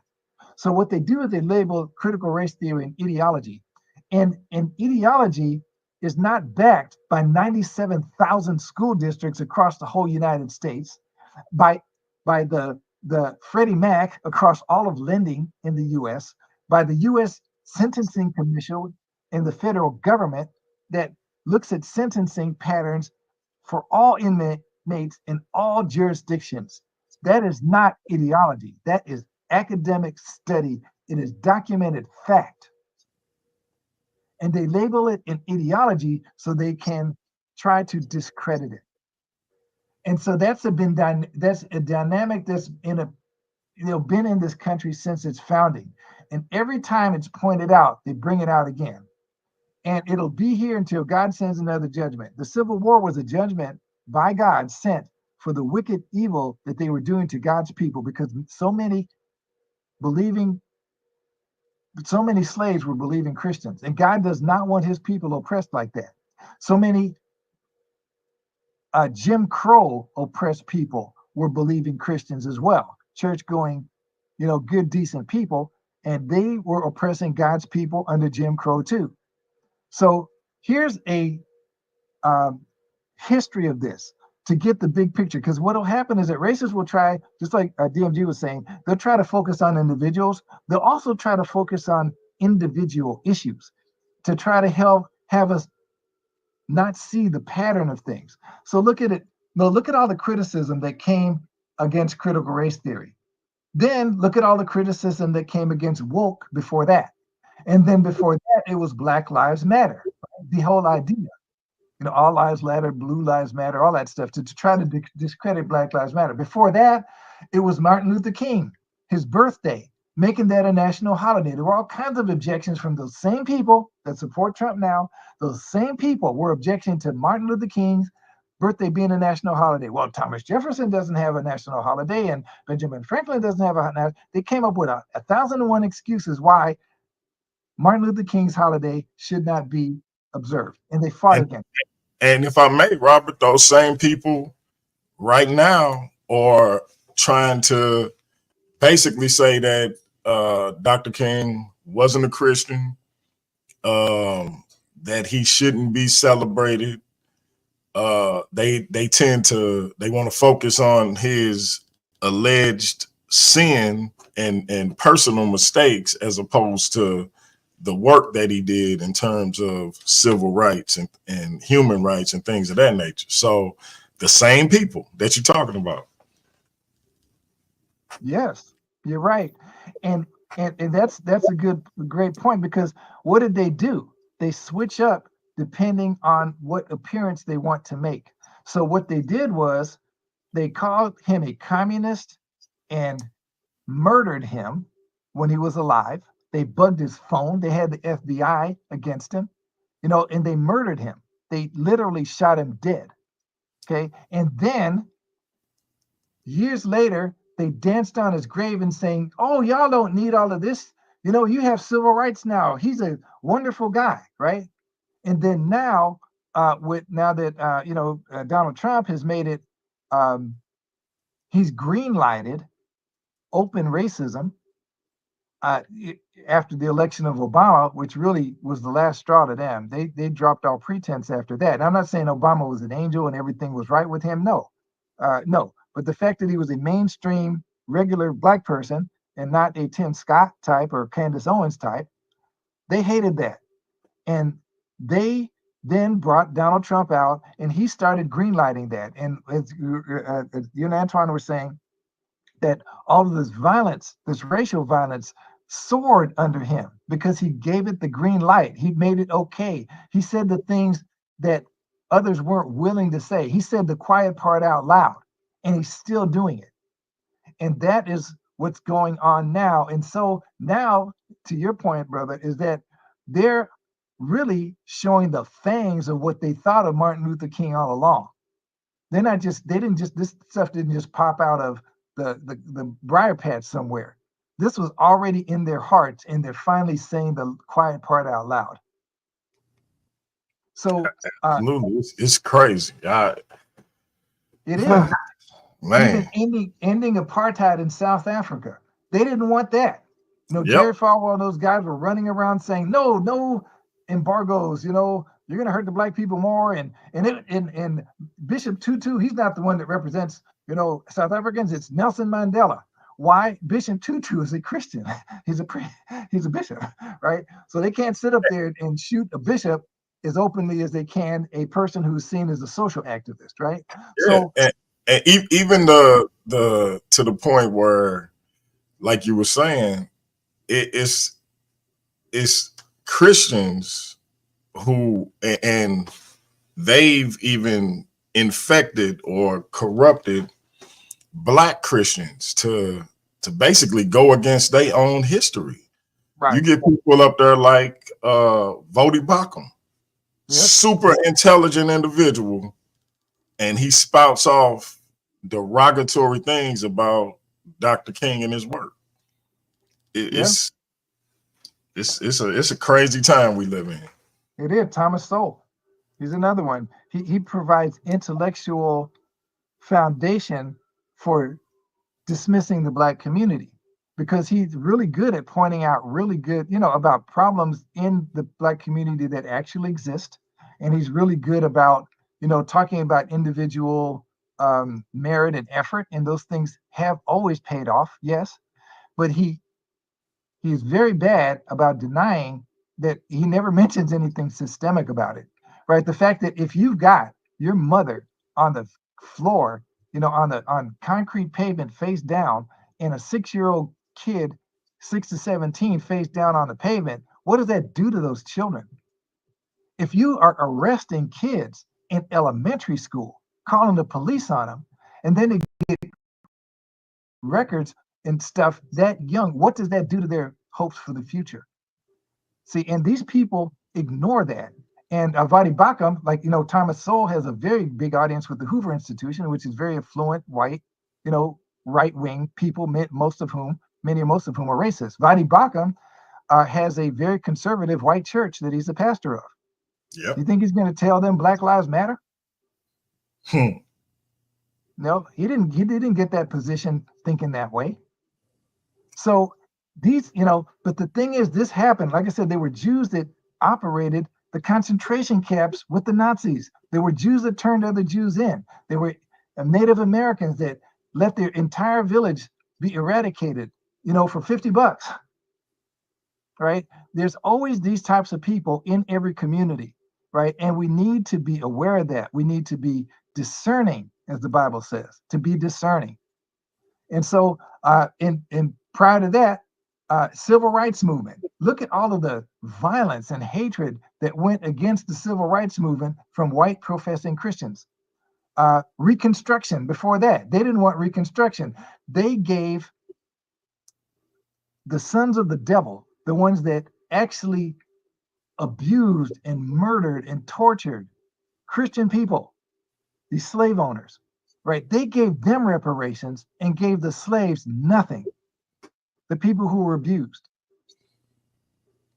So, I mean, and Reconstruction, abolition, they didn't want abolition. Even creating the U.S. as a free country, not a slave one. Those people said, no, we will not even join the Union if we don't allow our demonic, satanic channel slavery to be part of its founding of this country. And Jesus said something very, very appropriate here. He said, woe to you, scribes and Pharisees, you hypocrites. And the Pharisees, again, were the religious conservatives in Jesus' day, right? Just like the religious conservatives of today are the Pharisees of today. But he sold it, woe to you, for you decorate the tombs of the prophets and say, well, if we were there, we wouldn't have murdered them. But you are the sons of those who murdered the prophets. Fill up then the measure of your fathers. And that's what's going on here. Well, we didn't own slaves. Well, you're the children of those who did. And not just the physical children, the spiritual children, the ideological children, the ones who think the same way today about Black people's causes today that your ancestors thought back in slavery times and in Jim Crow times. That's a fact. This is a consistent mentality with these people that claim to be children of God and they're not. The Bible, and Jesus, in Revelation chapter 3, calls them the synagogue of Satan. It's the synagogue of Satan that murders people and lynches people like that and eats their body parts. Preachers of the devil. Preachers of the devil. Shame. Preachers of the false gospel. Shame. Their congregations Shame. to watch it promoted in their churches. And the gospel has spread in spite of those people, not because of them. Jesus Christ said the same thing. He said the Pharisees, or the religious conservatives, they sit in Moses' seat. So do what they say, but don't do as they do. For they say and they don't do it. Jesus Christ said, by this they will know that you are my children, my followers, my believers, because you love my disciples, because you love one another. How many of these swaggarts and Franklin Grahams and Vadi Bakums, them are showing love to the people that they're despising and spitting on and showing hatred towards?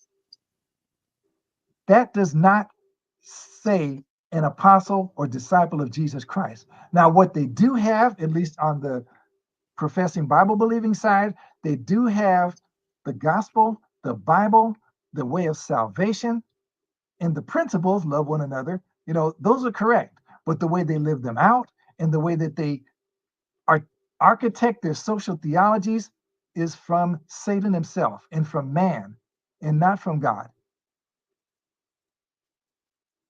So here we go. That's heavy work today, Robert. Well, praise the Lord, brother. I just pray that God's word goes forth. Okay. Now, another thing is that how Hey, should Robert, Christians? check the private chat real quick. All right, let me. I have to check it on my phone. Hold on.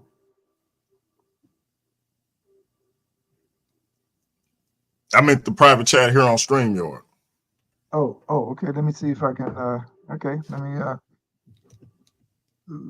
Stream. Yeah. Okay.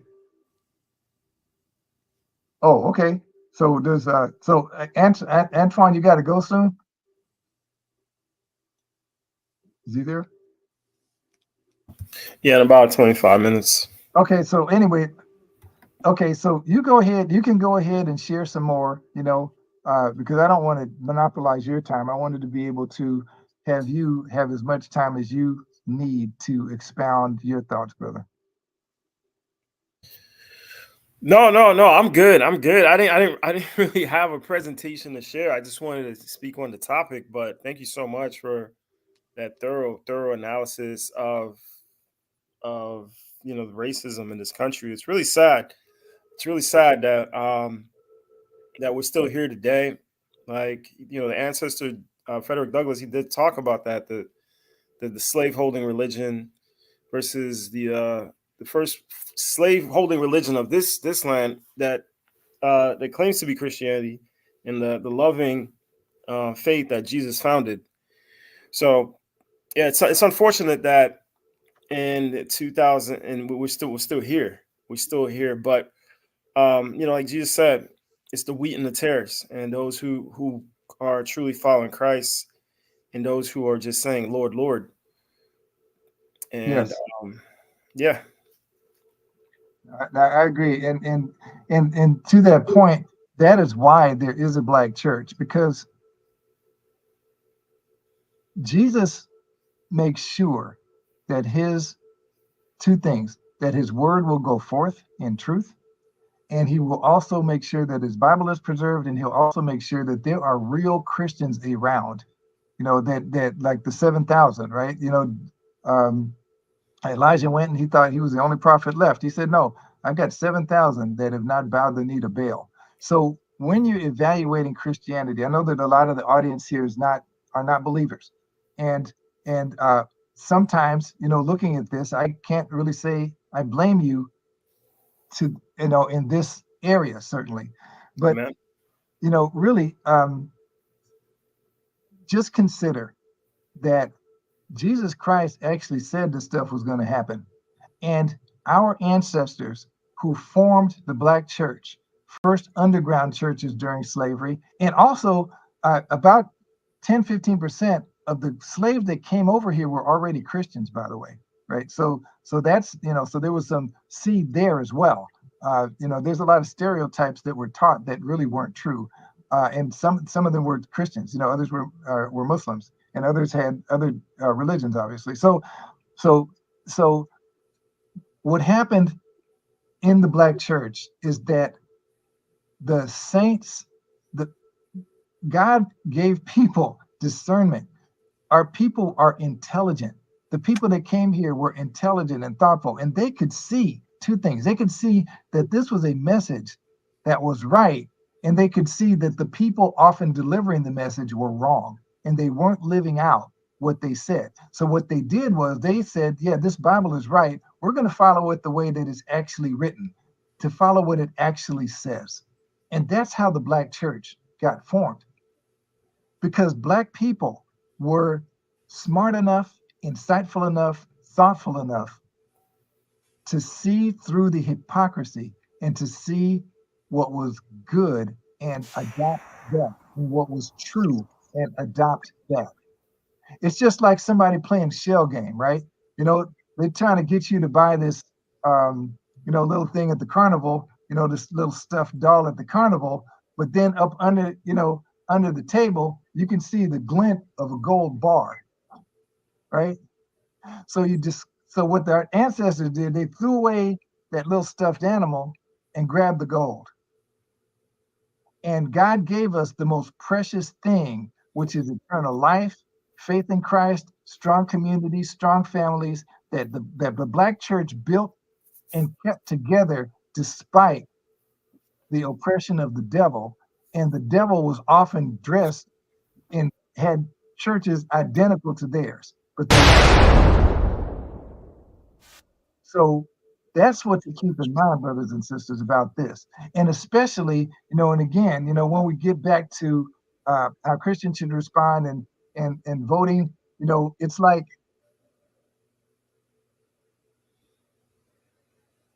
sometimes, these racists playing the long game, and we need to play the long game too. They played this long game ever since the Civil Rights Act passed, and then 15 years later, they put Ronald Reagan in there, who started rolling back a lot of the civil rights, affirmative action, all these programs and things. They played a long game, and now they got Donald Trump in there, that is more blatant about it and open. We need to play the long game too. We need to be willing to understand that if we get our fundamental rights taken away, that we are not going to be empowered to help the unborn. We're not going to be empowered to keep guys from playing girl sports. We're not going to be empowered to do that because we won't have anything. We'll be in jail or dead, or won't have political power to be able to stand up. And it's going to be a long battle. Our ancestors played the long game. When they came here, they played the long game. They didn't give up. They kept fighting. And eventually they got abolition, and then Jim Crow came as a backlash, and then eventually they got civil rights, but they played the long game. We need to play the long game too. 100%. 100%. I think that's. I'll go ahead, Antoine. I'm sorry. I was gonna say I think that's the biggest problem, because when back then it was always the understanding that we're just gonna move the needle. My generation is just gonna move the needle just one more step further, and somewhere along the line, especially this generation, they're only thinking about themselves. They're not thinking about the collective effort, or they're not thinking about their the heritage and the culture and the history behind everything that's going on. They're just voting for whatever their personal opinion is. Yeah, I agree with that. And I think that because even when we talk about reparations, and brothers who I respect have the opinion that we shouldn't get reparations, and their objection is based on people would just spend the money. And I'm sorry, y'all. My thing is this: Native Americans got reparations for the horrible things that was done to them. And it's a lot of criticism about the state that they live in on some of the reservations. But the thing about those reservations, you don't hear about police brutality. You don't hear about systemic racism and things of that nature, because that's their sovereign land. They run it. It's theirs. So whatever the conditions is, it's still theirs. Even with the tax breaks and things like that for casinos and all of that, I don't know, why people have these different, outlooks, but you can forget the Native Americans. Look at the Japanese people who got reparations for being put in the internment camps during World War II. I don't hear people asking, what did they do with the money? Yep. It's not our business what they did with the money. So people tend to say, well, people would just waste the money, and people with this and people with that. I don't care what they do with the money. If America is giving reparations for people who they've mistreated, who they've demeaned, who they've dehumanized, what group of people is more entitled to it than African Americans? America puts money in the coffers of Israel to the tune of billions, and they had nothing to do with the Holocaust. Yet we have Black people saying, we shouldn't get it because we would just spend it. Again, like I never heard of this before, man. I'm just confused. Like I don't know how we got to a point where we've become our own biggest detractors. It's I think a lot of it comes from a number of different things. One is that there's all kinds of Black people. Some are good, some are bad, right? Some are going to do that no matter what. Another thing too is that a lot of I'll speak to two things. One is on the Christian side, and one is on the general side. The general side first. Antoine was telling me, that a lot of the Black influencers, like on YouTube, are being paid by white supremacists to diss Kamala Harris. And I'm not saying Kamala Harris is an angel. I'm not saying everything she stands for is right. Not saying any of that. But the fact that these people can be bought to do that, people that used to be like anti-Trump, this, that, and the other thing, in exposing him, now all of a sudden they're silent about him and they can be bought off to do that.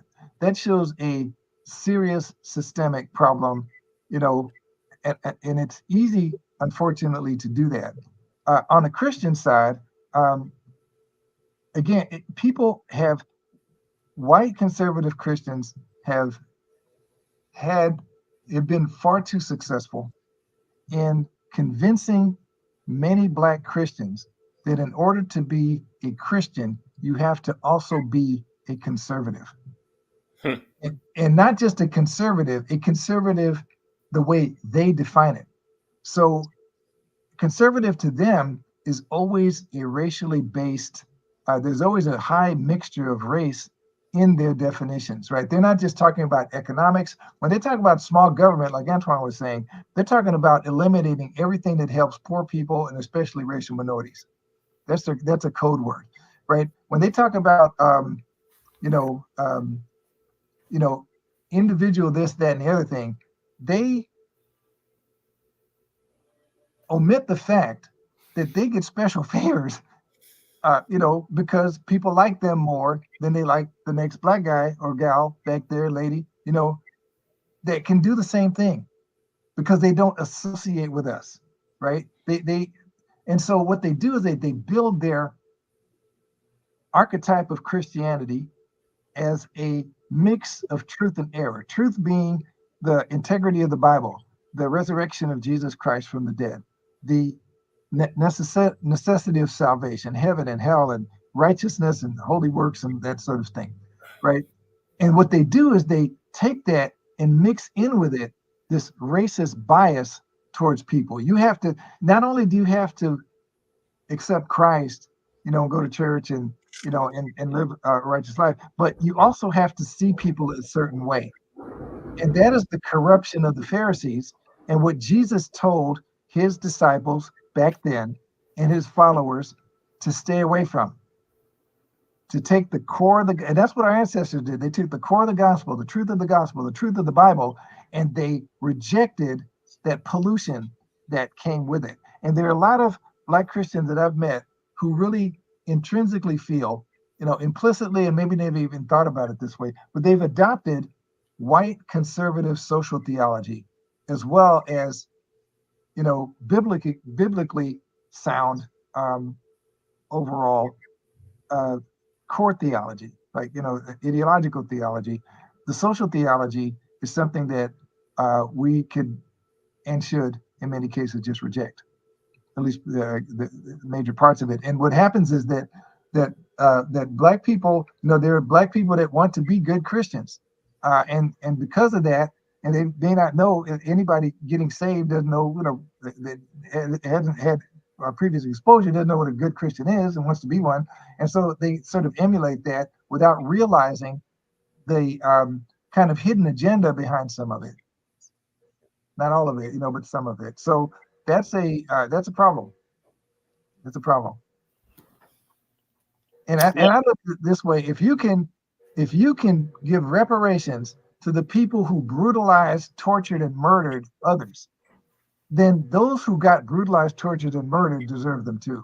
And Black people thus far are the only group that I'm aware of that has been so badly mistreated and never gotten any reparations. And that's because there's a special contempt that racists built into America from its founding when they made this a slave nation. And the residuals of that are still reverberating today. Yeah, 100%. They're the sons of those who murdered. Yeah, they're the sons of those who murdered the prophets. In parallel. And brothers, I got to get ready to get out of here in about 9 minutes because we got that Trump Kamala debate coming up at 7 o'clock. All right. Let's get ready to start winding it down. I'm gonna turn it back over to you, Robert. Let me mute out. I just want to say thank you for everyone that watched. I mean, it means a lot, and I pray that something came that was useful, to you, and that will, help you in your life and in your thinking to see things, hopefully that are either new or that to reaffirm things that you already knew already. I want to thank my brother Antoine. Can't thank him enough because we had some wonderful discussions about this. I mean, very fruitful, painful sometimes, and honest. And also my brother DMG, who I treasure as a friend and as a Christian brother. I just really want to thank you for this opportunity. Always, anytime. You my casa, su casa. So anytime you have an option to come on and do something like this, you are 100% welcome. Same thing goes for Antoine. For everybody that's still watching and those who watch on repeat, please go to my brother's channel and subscribe. It's called The Thinkers Bible. Matter of fact, let me put the link in the chat one more time. I put it in earlier, but let me do it again. Let's see. Okay, yep. Subscribe to The Thinkers Bible. And it's a great channel, very informative. He covers a myriad of topics, and he always comes from a biblical perspective. Please go subscribe. Thank you. Wow. Well, I'm very grateful for Robert. Very grateful for you, DMG. I just definitely wanted to talk about the Black middle class, but we don't have much time. How all these things are just attacks on the Black middle class, like a lot of threat basically to remove so many departments. And who's that disproportionately going to hurt? It's going to disproportionately going to hurt the Black middle class. Just wanted to let everybody know that, just so you can know that code when they're talking about getting rid of government agencies. It's a direct attack on the Black middle class because African Americans disproportionately represent government employees, because African Americans seek out government employment and retain those jobs much because of the less amount of racism and prejudice they have to, and bias that they have to face in those agencies. So one out of four federal employee or government employee is Black. So when they're talking about destroying the Black middle class, like a third of the Black middle class is African Americans, is federal employees. Excuse my language. So this is a job sector that disproportionately represents Black middle class, represents the Black middle class. Like Prince George County in Maryland, like 80% of them are federal employees because of Washington D.C. They work in Washington D.C. and it's one of the few affluent Black middle class communities in the United States. So when Trump and Elon Musk and Project 2025 is talking about reducing 80% of the government, and now you have all these like Robert likes to call them, these coons repeating this. Oh, we need smaller government. We need to reduce government. black people saying that, they're actually writing, the death sentence to the black middle class. and this is Tulsa all over again. This is Rosewood all over again. When black people find a niche, and we raise ourselves up and build some type of wealth, some type of legacy, and climb that ladder, they're always looking to destroy it. So just wanted to put that out there, at least that part, that everybody knows what they're talking about when who they're going to be attacking disproportionately when they're always throwing that out there. But I really appreciated this conversation, Robert. Your gift to the church. If you weren't on our side, you would be a problem. But I'm very grateful that your Lord is my Lord, and we're on the same team. DMG, you're my brother. I moved, so I don't have that list no more. But you're still on that list, wherever it is. Okay. When I pray, I still reference for those brothers on the list. Okay. Lord knows who that list is, but I appreciate it. I appreciate it, brother. Hey, and you that list came in handy in my life, so keep that up. Praise God. But appreciate you, man. I love you, brothers. Thank you so much for this, and we'll just keep fighting the good fight. Absolutely. We're gonna have to set up a part 2. All right, brother. Okay. All right, family. It's been another episode of Paradigm Shift TV 314. It's your brother, DMG, aka Brother Pianki, also known as the infamous DMG. I hope y'all learned something. I hope y'all enjoyed it. I hope y'all were edutained, as I like to say. That was my brother, Pastor Robert Ash. That was my brother, Pastor Antoine Simon. They will be back. I'm gonna hit them up to do a part 2 because I think we still had a lot of ground to cover, but we do have the big debate in 30 minutes. So y'all come right back in 30 minutes.